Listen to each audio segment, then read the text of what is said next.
She stood there, coffee in hand, laughing with her friends like she hadn't just shattered me with a single sentence. I told Jason not to marry her, a broken girl with a bastard kid. That's what my mother-in-law said. Her voice didn't even lower like she was ashamed. She smiled when she said it, as if it made her clever, like the women around her should be impressed by how right she'd been. I stood behind the doorway, frozen, with my daughter's tiny hand wrapped around mine. I wanted to pull her away, shield her, protect her from words like that, ones that cut deep and leave scars you don't see. But Maya had already heard it.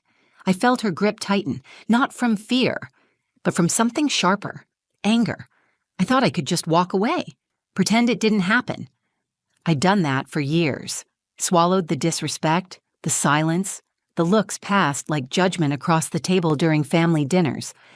I stayed quiet when she made suggestions about how I dressed Maya, how I shouldn't rely on Jason so much, how I was lucky someone like him took on someone like me.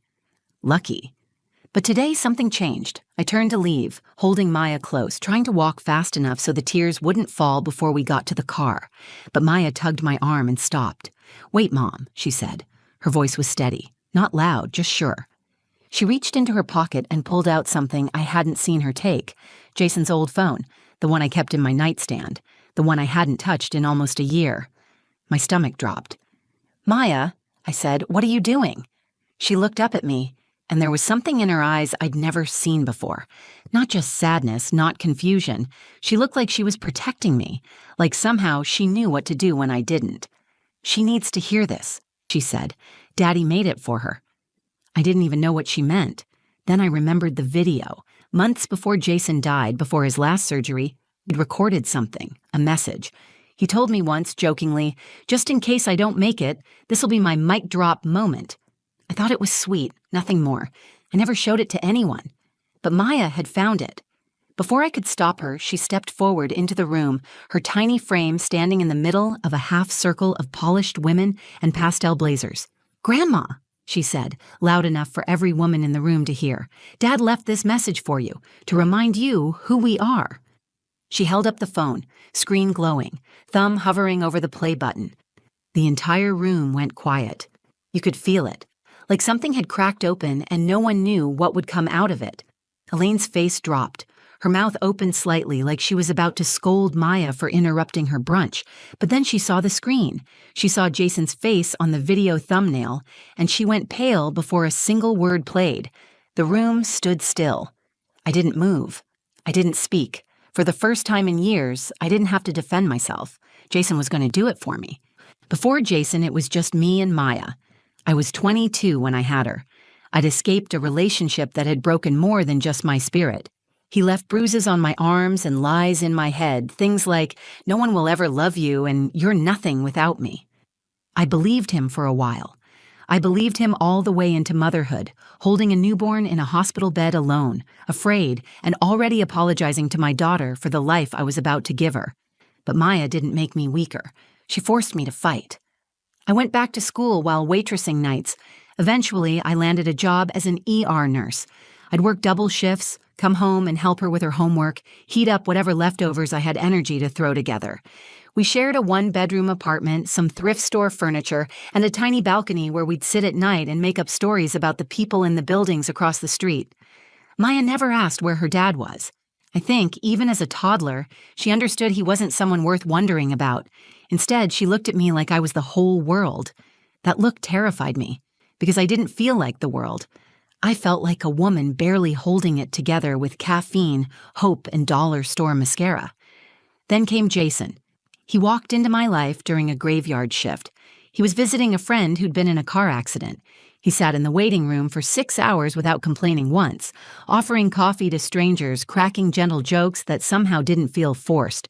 When his friend was discharged, Jason stopped by the nurse's desk and handed me a thank you card with a note inside. "You look tired, but your smile made the room feel lighter. Would love to see it again when you're not wearing scrubs." I almost threw it away. I didn't trust men. I didn't believe in fairy tales. But something about his handwriting, neat and steady, told me he was different. He was. Our first date was at a bookstore cafe. He brought Maya a pop-up book about jungle animals. He didn't treat her like an accessory or a test. He asked about her favorite food. She said lasagna. He said, "That's my favorite too," even though he told me later he'd never actually had it. He learned to make it within a week. Jason loved us like he'd been waiting his whole life to. No hesitation, no resentment. He never tried to erase Maya's past. He just became part of her future. When we got married 2 years later, Maya was our flower girl and our ring bearer. She danced with him at the reception, barefoot on the grass, while I watched from a folding chair with tears running down my face. But there was one shadow in that picture. Elaine, Jason's mother. She showed up in pearls and silence. She hugged him tightly and shook my hand like she was holding a dish rag. She didn't cry during the ceremony. She didn't clap after our first dance. During dinner, she turned to my sister and said, "At least the child's cute." My sister wanted to throw her wine in Elaine's face. I begged her not to. I thought maybe in time she would come around. She didn't. Elaine made her judgment clear, not with words but with actions. She never yelled, never argued, but she made sure I felt unwelcome in every possible way. At our first Thanksgiving as a married couple, she arrived with 2 pies, one store-bought and one homemade, and made a point of saying, "I wasn't sure if Zariah knew how to make anything from scratch." At Jason's birthday, she brought framed photos of him from his childhood, every one of them carefully chosen to include only her, his father, and his brother. Never once did she include Maya. Never once did she include me. Jason tried to smooth it over. He believed his mother would come around eventually. He said things like, "She's just old-fashioned," or "She'll see how great you and Maya are, just give it time." I wanted to believe him. I wanted to believe that love, patience, and quiet dignity would win out in the end. But then came the funeral. Jason died in his sleep just 6 months after his 35th birthday. No warning, no health issues. One night, we were planning a trip to the mountains. The next morning, I was calling an ambulance, shaking, screaming, trying to get him to wake up. I barely remember the days that followed. I remember the white of the hospital walls. I remember holding Maya's hand as she asked, "Is Daddy sleeping too long?" I remember Elaine walking into the hospital room, brushing right past me and pressing her hand against his chest like she could reverse time with a single touch. I had to fight just to sign the death certificate. She tried to take over everything. Memorial, burial, obituary. She said it was her right as his mother. When I insisted on being involved, she said, "This isn't about you." I wanted to scream. I wanted to remind her that I was his wife, that he died in our bed, in my arms, not hers. But I didn't. At the service, she made sure I sat in the second row. The seat next to his urn was reserved for her and Jason's brother, Daniel. She barely looked at Maya, who clung to my hand like she was trying to anchor both of us to the earth. I didn't cry during the eulogy, not because I wasn't broken, I was, but because I refused to let Elaine see me fall apart. Afterward, people told me how strong I was, how composed, how graceful in grief. I nodded, smiled, and thanked them. But I wasn't strong. I was trying to survive. Maya took it harder than I did. She stopped eating her favorite cereal. She stopped drawing animals. She asked me once in the dark, "Do you think Daddy knew she didn't love us?" I didn't know what to say, so I told her the truth. I think Daddy loved us enough to make up for what she couldn't give. That year, I did what I'd always done. I put my head down and kept going. I went back to work. I got Maya into therapy. I packed Jason's things one drawer at a time. I said yes when Elaine wanted to take Maya out for lunch, even though I hated how she made my daughter feel small. I said nothing when she forgot to return Maya's coat or send her home with backhanded comments like, "At least she's got her father's nose." I tried to forgive. I tried to keep peace. I tried to believe that silence was the high road. And then came her birthday brunch, the day she called me a broken girl with a bastard kid, the day Maya decided to speak up. I wasn't supposed to be there. Elaine hadn't invited me to her birthday brunch. I found out about it through Daniel's wife, Camille, who casually mentioned it during a phone call. "We'll see you Sunday, right?" she asked. I told her I hadn't heard anything about it. She paused, clearly uncomfortable, then quickly changed the subject. Jason's mother had always preferred appearances over honesty. She liked things neat, curated, controlled. If someone asked why I wasn't there, she'd probably say I was working or needed time to grieve. Anything but the truth, that I wasn't wanted. But Maya insisted we go. "She's still family," she said as she stood in the hallway, arms crossed, dressed in the pink cardigan Jason bought her on her last birthday. "Daddy would have gone." I stared at her, heart aching. Maya's grief had softened into something quieter but still deep. She clung to the rituals that made her feel closer to him, and I knew showing up wasn't really about Elaine's brunch. It was about holding on to a piece of her dad. So I said yes. We picked up flowers from a corner shop, white tulips, Elaine's favorite. I told Maya we'd just stop by, say happy birthday, drop off the flowers, and leave. I rehearsed a polite smile in the rearview mirror, coached myself not to react if Elaine made one of her signature passive remarks. I just wanted to give Maya a moment to feel proud, to do something kind, to be the bigger person, even if her grandmother wasn't. We arrived early. Elaine lived in a 2-story colonial house, tucked inside a gated neighborhood. Maya held the flowers tightly while I rang the bell. No one answered. The door was slightly open, so I pushed it gently, just enough to call out. That's when I heard her voice. I told Jason not to marry her, a broken girl with a bastard kid. She was in the living room, surrounded by her friends, women in pressed slacks and pearls, sipping from mimosa glasses, leaning in to catch every word.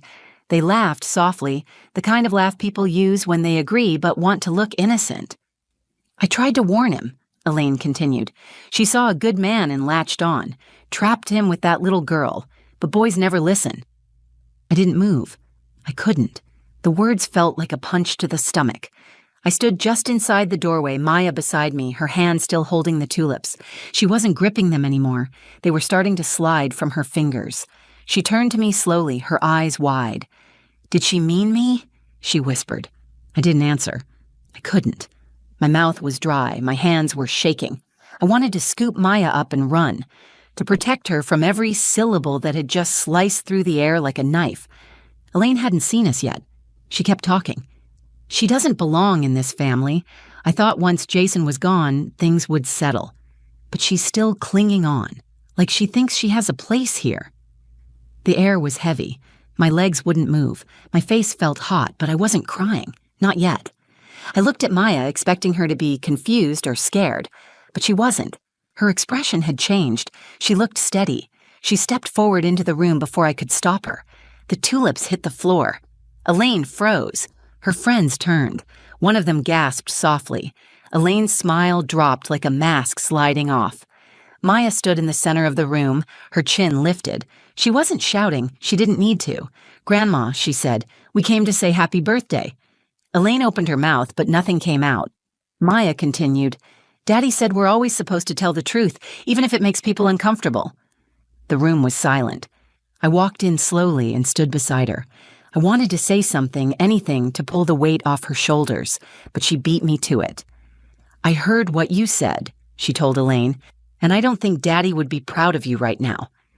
Elaine's face flushed red.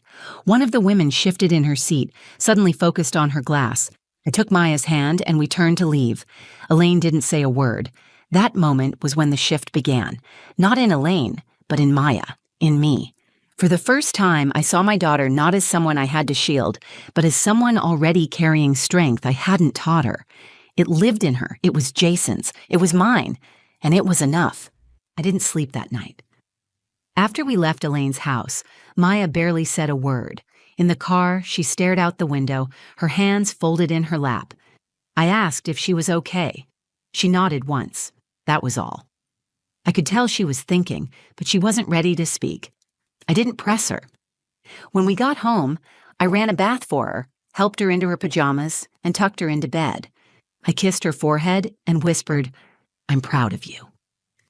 She didn't respond right away.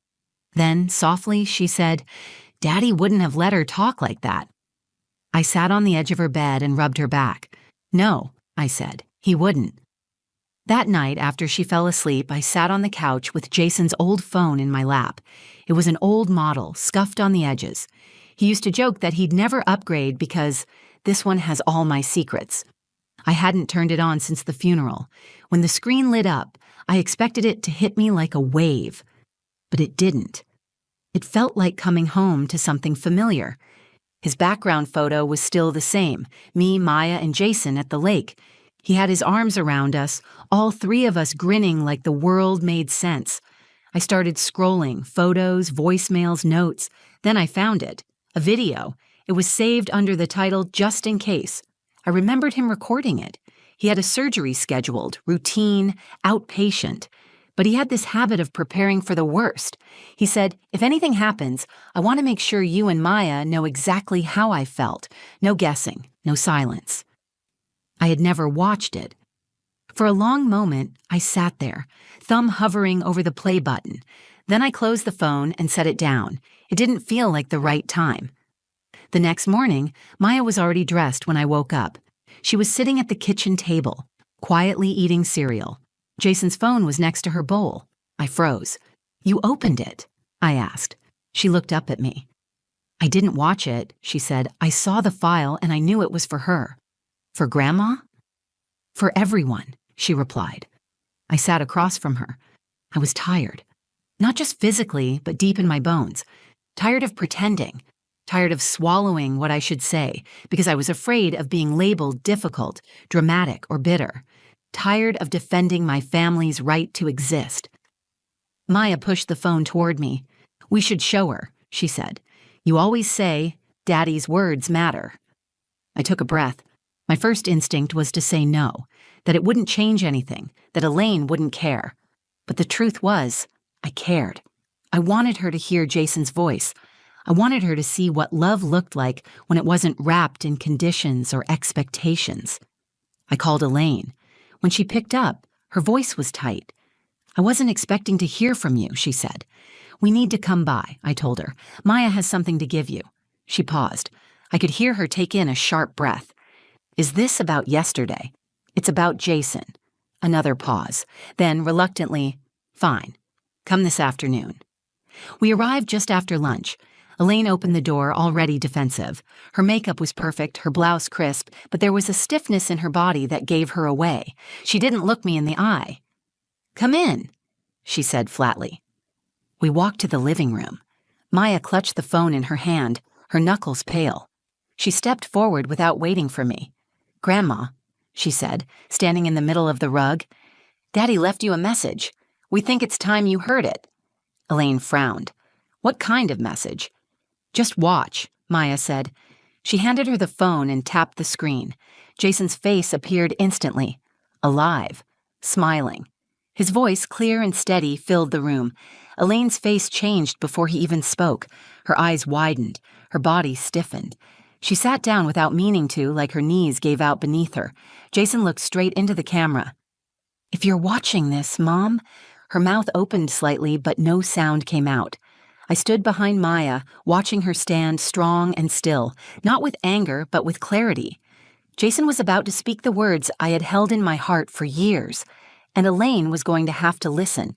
Jason's face filled the screen. His eyes were soft, his smile quiet and warm, the way it always was when he was about to say something honest. "If you're watching this, Mom," he began, "then something happened. Something I hoped wouldn't. But if it did, and you're seeing this, it means I'm not there anymore, which also probably means you've said something or done something I wouldn't have been okay with." Elaine sat frozen on the couch, the phone balanced in her hands. Her mouth twitched like she wanted to interrupt him, but his voice pushed past her pride. "I need you to hear me," Jason continued. "I chose Zariah. I chose Maya. Not because I had to, not because I was tricked or manipulated. I chose them because they are the best thing that ever happened to me, and I need you to stop acting like they're some burden I carried instead of a blessing I fought to keep." I watched her shoulders tense. She was still silent, but her knuckles had gone white. Jason leaned closer to the camera in the video like he was trying to close the distance between them. "Mom, I know you never accepted Zariah. I know you pretended. I know you smiled at dinners and whispered things to your friends behind her back. I know because she told me. And I didn't say anything because I hoped you'd change on your own. I hoped you'd see the way Maya laughs when she's with us. The way Zariah holds everything together with both hands and never complains." Elaine's eyes glistened.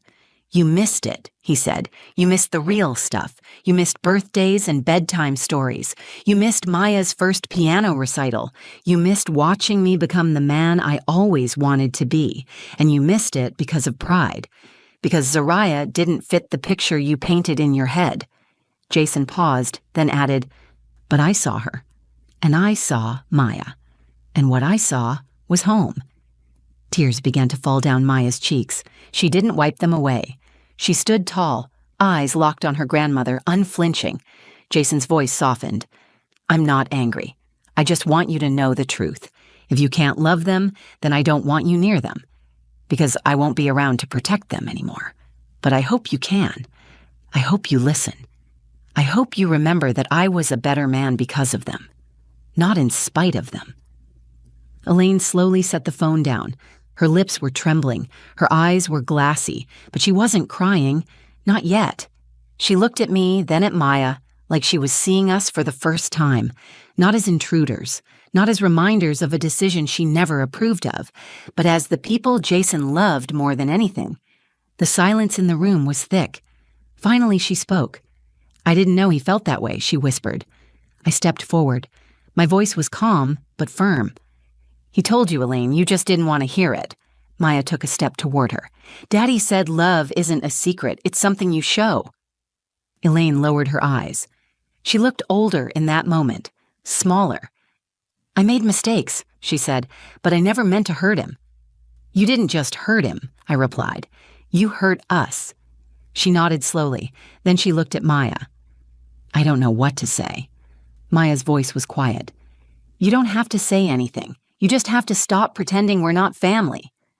Elaine didn't answer. We left a few minutes later. She didn't hug us. She didn't say sorry. But she didn't insult us either. She didn't defend herself. That silence, for once, was not cruel. It was the sound of someone realizing they had nothing left to say. As we walked to the car, Maya slipped her hand into mine. "Do you think she'll ever be different?" she asked. I looked down at her, proud of the strength she carried and the grace she gave so freely. "I don't know," I said. But we were. After that day, Elaine didn't reach out for weeks. There were no calls, no texts, no thank you, no apology. But for the first time, I didn't need one. I wasn't holding my breath, waiting for her to change. I had spent years walking on eggshells, hoping that if I stayed quiet long enough, kind enough, polite enough, she might open the door just an inch. I had wasted too much energy asking to be seen. Now I understood something important. I didn't need her to see me. Jason already had. Maya always did. And I had finally started to see myself. Maya returned to being a kid, not overnight, but slowly. The light came back in small pieces. She started drawing again. One afternoon, I came home and found her sketching at the kitchen table, a picture of Jason holding her hand under a tree. She had drawn me too, standing beside them, arms open. There was no space for Elaine in that drawing. I didn't point it out. I didn't need to. Maya already understood who was family. One Saturday morning, while I was folding laundry, she asked if we could visit Jason's grave. We brought flowers, the same white tulips she had once dropped on Elaine's floor. She sat cross-legged in front of the stone and talked to him like he was still sitting in the grass beside her. "We showed Grandma your video," she said. "She didn't say sorry, but she listened." Then she looked up at me. "Do you think she felt it?" "I think it's hard not to feel the truth when it's spoken with love," I answered. That night, I watched the video again by myself.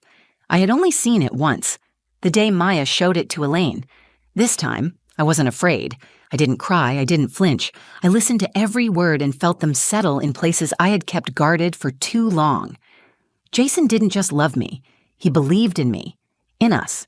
He saw all the parts of me I had once been ashamed of, my past, my pain, my quiet resilience, and he called them beautiful, not broken, not damaged, just mine and his. I carried that with me into everything after.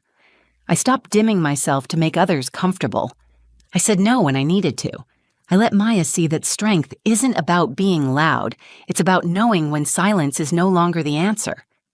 One day, about a month later, a small package arrived at our door.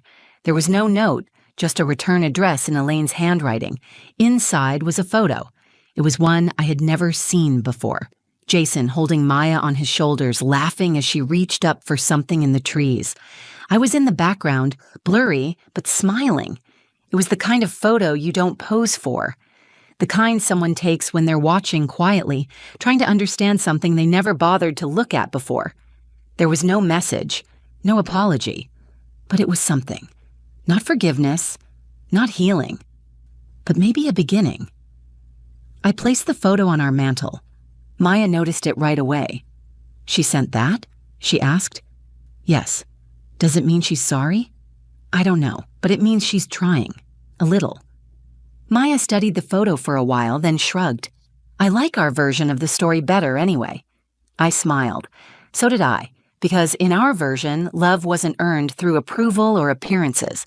It was built, choice by choice, word by word, on truth, even when it hurt, especially when it hurt.